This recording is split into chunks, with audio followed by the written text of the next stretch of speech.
In life, we all encounter obstacles, and those obstacles come in all different shapes, sizes, and forms. The question is, how do we handle those obstacles? Do we attack them head on, or do we allow them to make us quit? Welcome to the No Quit Living podcast, where we aim to motivate and inspire listeners to never give up on themselves, their dreams, or their goals. We will interview successful people from all walks of life as they share their no-quit stories when they had the choice to give up or give in, but they didn't. We thank you for listening, and we hope to be that jolt of positivity as you go for your greatness. Welcome to episode number 230 of the No Quit Living podcast. I'm your host, Christopher J. Worth, and today's theme of the day is defining yourself. Our quote of the day comes to us from Harvey Fierstein. Accept no one's definition of your life. Define yourself.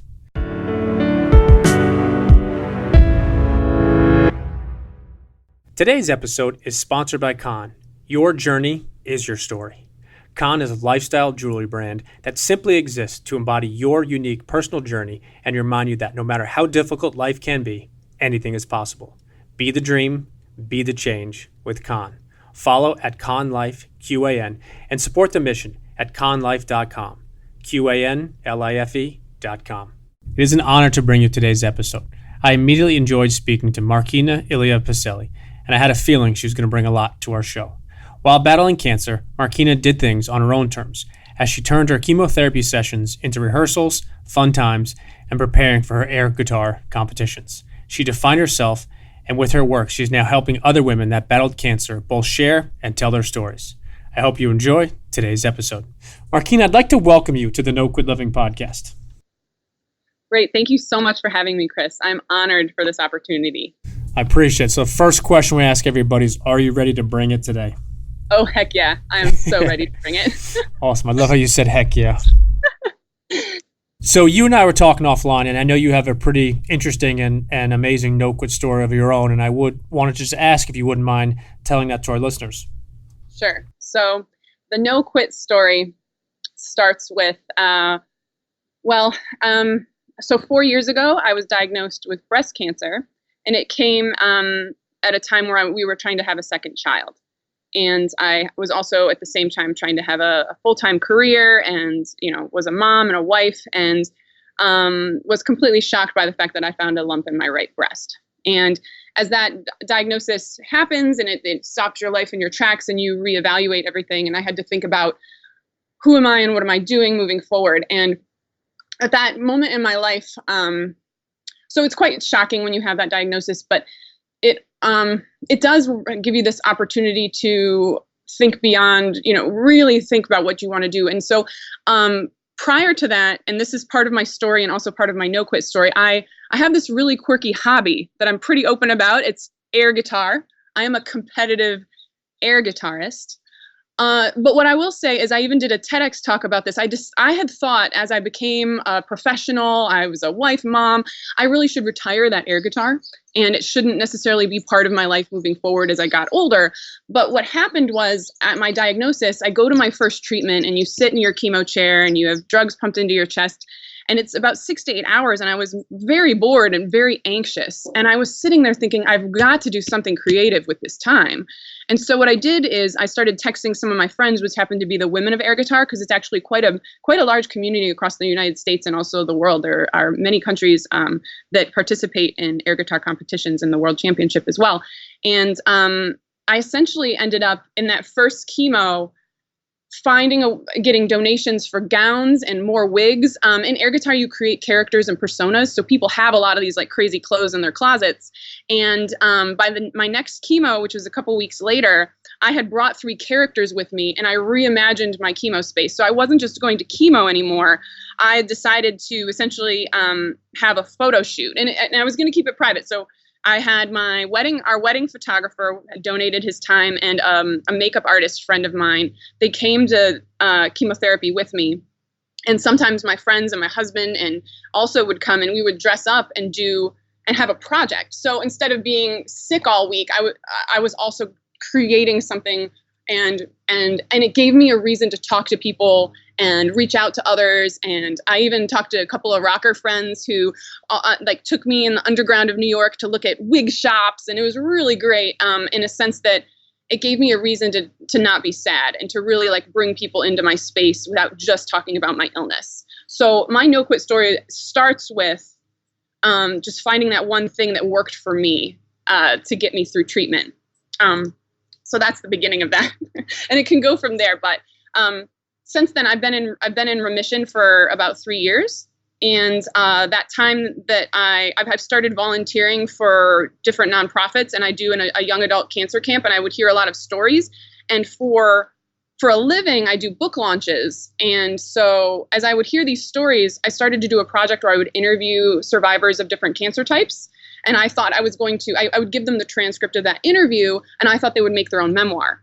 And what happened was people didn't want to do them. They said, Marquina, you should make this book. This is a book that we need. So I ended up finding 37, and they all happen to be women who actually more than that shared their story, but 37 women are in a book of cancer survivor stories. And all the women are under age 45 and have found the thing that worked for them. So air guitar was my thing, and there's another 37 women who found their thing and their way to get through. So it's called Tough: Women Who Survived Cancer, and it's really 37 ways to get you through in some way, in some aspect. And it's been a wonderful interview project, and I plan to continue it as well. So that's my, what happened to me and how I choose to pay it forward is I love to hear stories, and I put them on my website, sharetriumph.com. And I'd love to do my first book is coming out September 10th of 2019. So, wow, that is quite a remarkable story, and I have to just commend you for taking something such as breast cancer and chemotherapy and turning it into not only a positive project for you with the air guitar. I think that's so cool in itself, how you did it with the photographer from your wedding, your husband and friends, and you made it in essence a positive, because we all know so many people that struggle going through chemotherapy and other different types of treatment, and it wears them down, days going into it and days after. So I think it's so cool that you did that and made a positive out of that aspect. But I have to say the second part that you shared, the book and sharing the stories, I think is incredible, because as you mentioned, those 3 words, pay it forward, that's something that we try to focus on at No Quit Living, and not only with our podcast, but with our speaking, our coaching, and all the other things we're doing. So I just have to again say kudos to you for doing those 2 amazing things, because I think in life we all get knocked down, and for many of us we get knocked down many different times, and the question always is, will you get up? And the other part of that is, will you get up stronger, faster, better? And you obviously got knocked down with your diagnosis, but you decided to make a positive out of the chemotherapy, but also with the book. So have to ask you, if you had to define yourself in one word, what word would you choose? Oh, tenacious. Tenacious, like never give up type, definitely. One thing I would like to mention though, Chris, is that even though it seems like I just like magically thought of this like perfect solution, I actually went through a bunch of iterations even to get to this glam rock chemo project that I did. And I just don't want people to think that like I magically found an answer. And even with the book, I tried other things first, and then the project evolved over a year and turned into my book as opposed to other people's memoirs. So even when we talk about, I love this podcast. I listened to several episodes about not quitting. My glam chemo thing wasn't my first idea. I actually tried to do something regal with like queens sitting still in a chair, but it didn't really end up fitting my personality. I ended up laughing and smiling and doing different stuff. And I think that's just something I wanted to put a point on, is that I didn't magically think of the answer.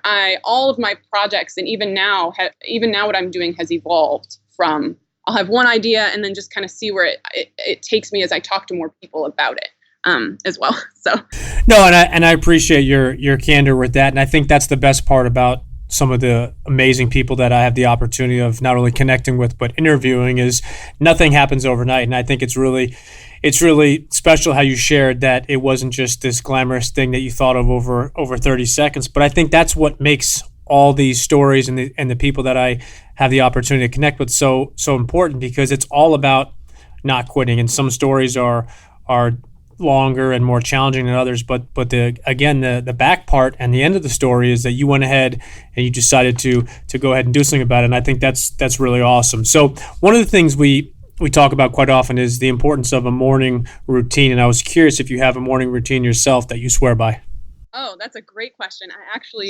I definitely have a morning routine, and so I have a son, and he just turned 7, but and he used to wake up incredibly early, like say 5:30, things like this. But he doesn't wake up that early anymore, but I do. So for me to get my book project done, I actually get up naturally around 5:30, 6 o'clock would be sleeping in, and I have about an hour and a half where I do my own personal project work before he wakes up, before the family kind of gets ready for the day, and I get him ready for school with my husband and I go to work. I have my own time to do these creative projects on the side because I have a regular day job, but the book project and even a virtual conference that even came out of it that will be starting soon is something that I do in the wee hours of the morning. And that time is incredibly crucial for me because it's quiet and I have the opportunity to really think clearly without the rest of the day. So I think there's I don't know if I'm going to say this phrase, but it's something like eat the frog first. There's a bunch of nonfiction books about like doing the thing you don't want right away to make sure you get it done. And writing is really hard for me. And so getting up, blogging, maybe thinking of what my the story and what I'm thinking about and editing that I'm going to do that day happens in the morning, or how I can move my project forward happens first thing. And then I start the rest of the day at about 7:30 with the rest of the family. So that's my time. So between 5 and 7. So no, and I think it's good time. And I know that personally, I've read so many different studies that talk about the first 2 to 3 to 4 hours of the morning or the day are some of the most creative times. So I think it's key that not only do you do it, even though your son doesn't get up as early, but I think it's important because it works for you. And that's what I like about asking that question, is getting into people's different things that they do in the morning and why they do them. And the hope is to just inspire our listeners to think about things a little bit differently. Ultimately, you might do the same thing for yourself that you always do, but hopefully, worst case scenarios, you'll think about some other things and maybe tweak this there, tweak this here.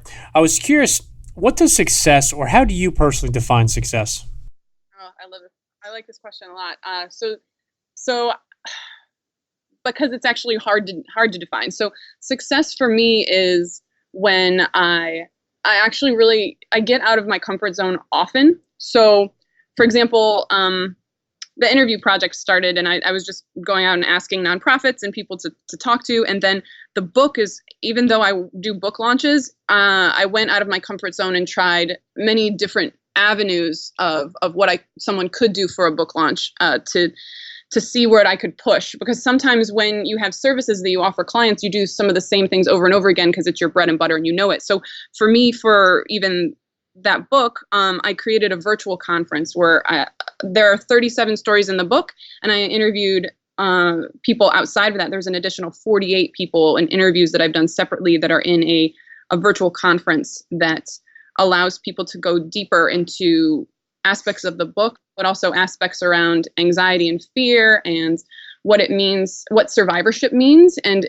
people don't actually like the word survivor, and the language and how we talk about cancer, if you have gotten over it, or if you're metastatic and you'll be living with the disease. There's a lot of different elements there. And so I used what I learned from interviewing women as they created their essays. I realized there's so much more there. And so I really stuck my neck out to do these other projects. So for me, success is when I take what I think I can do and I push it a little further and I just do my absolute best, within the means that I have to make something new. So sometimes I fail. So for example, I'll even give you I tried some ad campaigns that didn't work out. I've tried many small projects that I was like, well, that was a learning experience, but I still feel like overall it was successful because as I make these projects, I talk to people and get feedback. And if it solves a problem for someone, I feel like that has been successful. So getting feedback and making sure you're doing the right thing is important. But for me, success is just knowing that I've tried my absolute best to make that project or idea come to fruition successfully, or to completion, and it is the best I can do, and that's enough for me. It's not always perfect, but that's enough.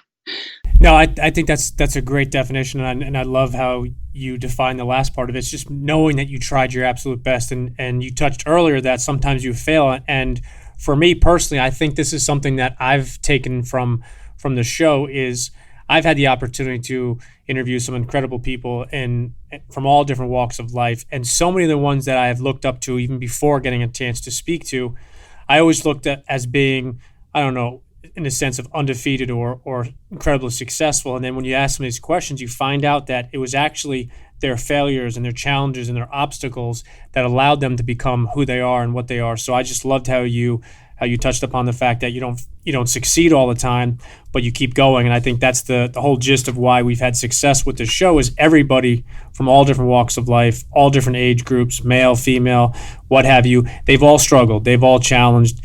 They've hit with challenges and obstacles, and it's not a question of when, it's not a question of if, it's a question of what happens. It means, what do you do about it? And I think what you've done with it is awesome, and I commend you for that. So you touched a little bit about, I think 2 or 3 times, about the virtual conference. I wanted to just ask if you wouldn't mind just quickly telling our listeners a little bit about that, so for those that are interested, they can find out a little bit more about it. Absolutely. So to support all of the different stories and ways that I've been able to reach out to people and listen, I created a website called sharetriumph.com. And there you can find out about the virtual conference. But to actually sign up and see the sessions, you can go to conference.sharetriumph.com. And if you add your email, you will be able to see all of the 48 different sessions and stories that will be available.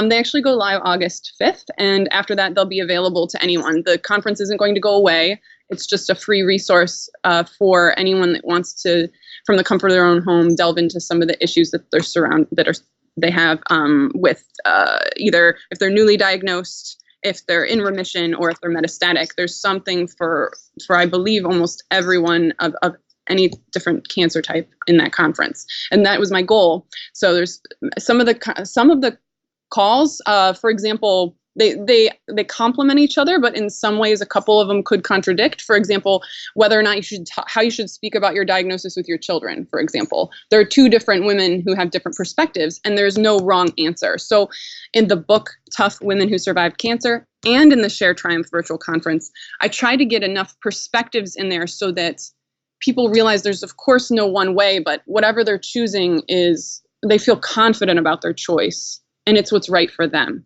So those are my goals with these two current projects.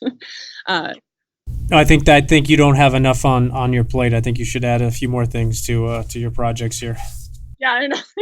But this is what I love. Like I am a believer in storytelling. This is also why I work with books and do book launches for a living. I want to take someone's vision and get it in front of the right people and make sure that everyone that's supposed to find that content finds it and loves it. So it's my dream in life, my goals in life. So. That's awesome, and I think you're doing a remarkable job about it, and I'm excited to read the book. And I have a question for you. You touched on it before. If I believe you said some people don't like to be called a survivor. I was curious, what should other people say towards that, or is there something to replace it with? Oh, that's a really good question. So the word survivor is quite loaded in the sense that not everyone survives, and also it carries with it a weight of, there's also a lot of pink washing in breast cancer and also in some of the other cancers as well. Sometimes people feel like, they didn't choose this situation. It just happened to them. Also, the word warrior has a lot of heaviness to it, and not everyone wants to appropriate what that means to themselves.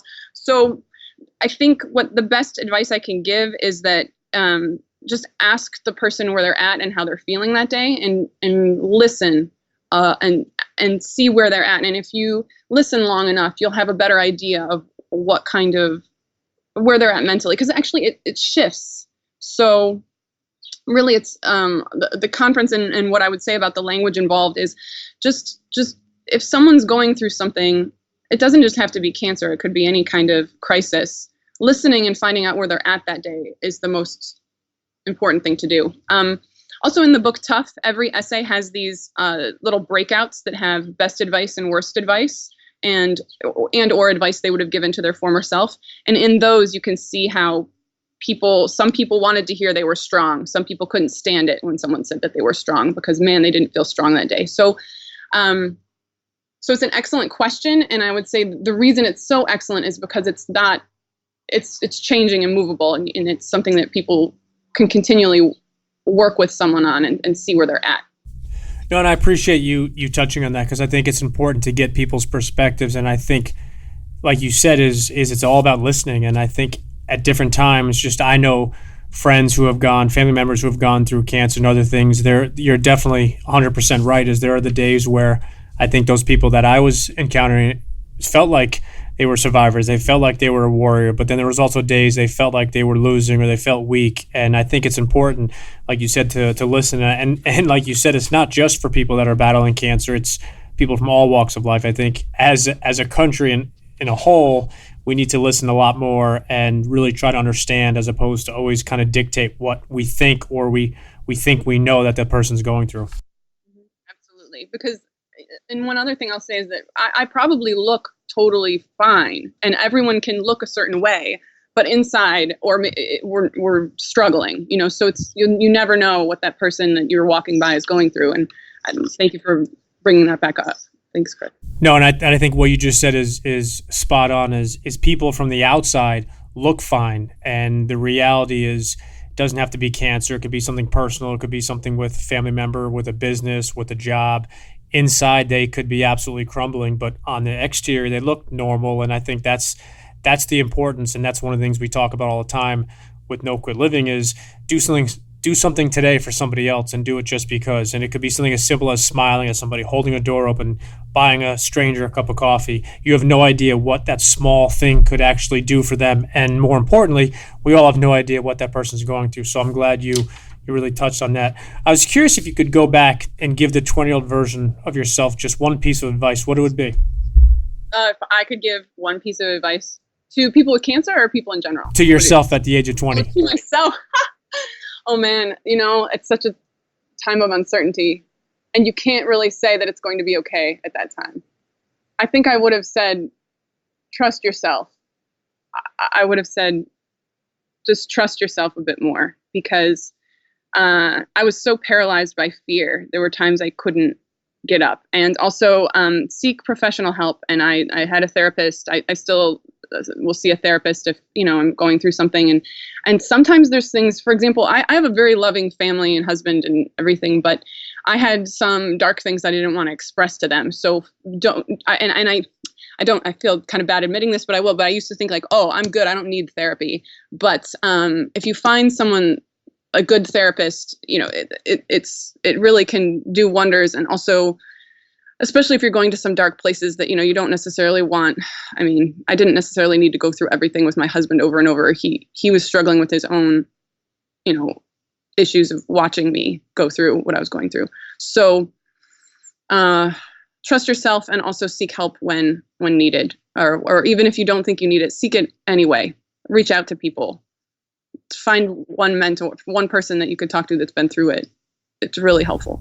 I think that's great advice, and I think that's so powerful because I think in our society, so many people look at asking for help as a weakness, and I actually think, and maybe you agree, I think it's actually powerful to say to somebody, you know what, I'm struggling with this area or I need some help. But the other thing you said too, which I think is spot on, is find people that have been through it before, and that's something that I know personally I've done in so many areas of my life. And before we launched the podcast, I reached out to probably 7 or 8 different people that had already launched their podcast and they were successful. And what I just asked them, very simple, is, if you could go back and you had to start this again, but you knew exactly what you know now, what are the 2 or 3 things you would have done differently or done the same? And to me, that was just amazing advice because I didn't want to try to recreate the wheel. So I'm glad you touched on that. And the follow-up question, what I asked is, if I gave you the opportunity to have dinner with anybody, dead or alive, who would you pick? Oh my goodness, I've never been asked this before. Who would I pick? Oh my gosh, anyone. Oh my goodness, Oprah. Oprah, it would be Oprah. I would love to talk to Oprah. I've always wanted to so she has her book club, and I right now, I'm an entrepreneur and I freelance, and I'm working for for a book club called the Next Big Idea Club, and I would love to speak about books with Oprah. I think it would probably not be able to be one dinner, because I know Oprah's club quite a bit, and I've just been a fan of hers and what she does. I think if you're going to talk to her about books and other things, it'd probably be about a 2 or 3 week dinner. I would love it. Yes, I'd just stay there forever. One of the words we touch on very often is the word accountability, and I just wanted to get your perspective on what accountability means to you. Accountability. Well, if I even teach this to my son: do what you say and say what you mean. If you say you're going to do something, definitely follow through. So if I tell you that I'm going to call you on Tuesday, or we're going to firm up plans on Tuesday and we're going to meet Friday, that's happening. And I do that professionally and personally. If I say I'm going to do it, I'm going to do it. And so I don't flake. So it's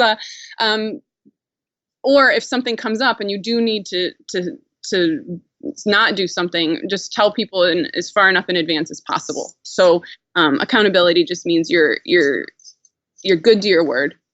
I love that, and I think that's amazing advice. I think it's awesome that you do that with your son, because it's something that I think in today's day and age with technology and other things, people don't really follow up to their word as much as they used to, and I think it's very important. And like you said, things do come up. That's a way of life. It's a fact of life, but there's 2 or 3 ways to do it, and I think people will kind of take the other ways and kind of beat around the bush. And what you should do is just pick up your phone and say, hey, I can't make our meeting this afternoon, or hey, something came up tomorrow. By any chance, could we switch it a little bit earlier or later, or possibly reschedule? I think a lot of times it's easier to just go ahead and bite the bullet, but sometimes people try to make excuses or beat around the bush. And I feel that if you just go ahead and honest up front, I think it saves a lot of time and effort, both for yourself as well as others.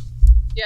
There's a lot of times when I find that I want to say yes to everything. And this is actually something I'll just admit to the listeners that I continue to work on, is that I do want to do everything. Clearly, Chris, you can see that I love I have a day job and I have these 2 side projects, and I love all of these things. But sometimes I have to tell myself, you know what, this one thing is too much, and I have to say no. And it's hard to say no. So even though, you do what you say and say what you mean, but also make sure you're not, I'm actually telling myself as much as I'm telling listeners, try not to say yes to everything if it's not in line with your current goals. One other thing I might say just as a side is that for me to do these successful things, I have a great women's goal setting group that I work with. There's about 15 ladies that meet once a year at the beginning of the year, and then we touch base online. And that group of women has been so instrumental in me being able to understand what my goals are for the year, kind of picture the full year, and then be able to decide what things to say yes to when they come my way. So again, asking for help, and help can come in many forms. It doesn't have to be therapy. It could be just a group of women that you love and trust, and then you bounce ideas off of. And I love what you just touched on briefly with saying yes. And I think everybody typically wants to say yes to people, to friends, opportunities, because I don't think anybody likes to let other people down. But we also, as a society and as human beings, you don't like to say no when people ask for something, or hey, can you do this? But like you said, though, you can't say yes to everything. And I remember reading a book a couple of years ago, and I forget what book it was exactly, but the author was talking about if you say yes to certain things and they may seem like good opportunities or something you're interested in, what it really means is that you're saying no to a lot of other things because you can't do everything at once. And I think that's something that it's important for listeners to hear, is that, it's nice to say yes, and it's nice to be involved and to be asked certain things. But I also think it's okay to say, you know what, right now I don't have the time, or you know what, right now I'm really focusing on this other project or this other thing I'm working on. Maybe we can check in later. And I think that's 2 things. Is one, it's better to be upfront and honest, but second, I think it's nice to let that person know, you know what, I am interested, but I have these other things right now that are taking up my time. Possibly we can do it later on, but I just think it's important that you touch on that. So I wanted to just ask you before we wrap up what's the best way, again, for our listeners to connect with you? And also, are you active on social media? Oh, yeah. So the best way, if you know someone who is struggling with cancer, would be sharetriumph.com. And if you're interested in book services, or just reading my blog, I give away a lot of free advice at authorpreneurlaunch.com. It's like entrepreneur, but for authors. And those are the two best ways is through the website, because you can sign up for a newsletter and you'll be able to see what kind of content I put out there. In addition, I'm probably one of the few Marquina Iliev Pacellis on Facebook. So Facebook, Twitter, Instagram, I have both Share Triumph and personal accounts for Marquina on those places. I think the websites are the best place to go. And of course, please do check out conference.sharetriumph.com, because those free resources I think can help anyone, even if they're not going through a crisis. There's a lot of there's therapists, podcasters, and authors that talk about things beyond just cancer, more about life skills and moving through tough times in general. So those are the best places to go. I appreciate that. And then the last question we have for you is if you have any parting words you'd like to leave with our listeners. Oh, I think the only thing I'd like to say is that, find that one thing that is for you. So at the beginning, we talked a little bit about air guitar, and I want to just go back to the fact that I'm going to turn 40 in about 8 days. And I still air guitar, and I used to think I had to retire that. Just allow yourself the time and space to do the thing that you love. So for me, I'm a goofball and I love karaoke and air guitar. And I thought I had to stop those things and don't feel that way. Do the thing that you love. If you love reading, do it. If you love biking, do it. Find the time. And just one more thing to go back to that, what you say yes to and no to, don't cut out the things you love just because you think, society says you need to, quote, grow up or something. That's my advice. So, well, listen, I appreciate it. It was a fun interview. We touched on a lot of different things. Also, before we leave, just want to wish you a happy early birthday, and I hope that you and I can connect again soon. Absolutely. Thank you so much, Chris. And thank you all for listening.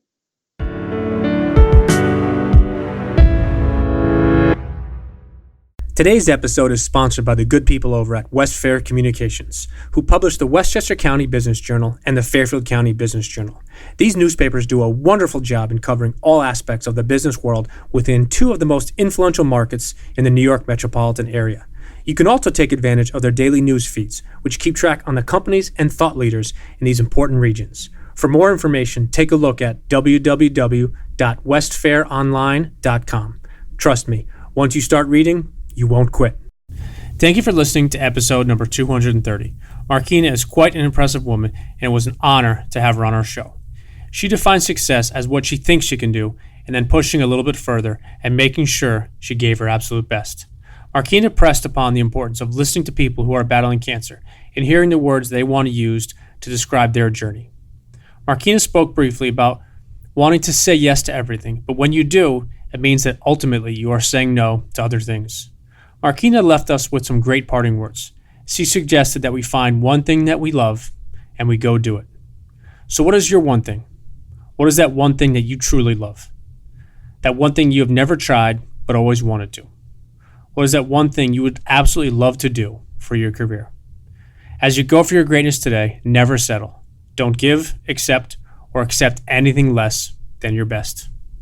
And lastly, to our listeners, thank you. We truly appreciate your time, and we hope our episodes inspire you to keep on attacking life and never giving up. To quote Dr. Norman Vincent Peale, it's always too early to quit.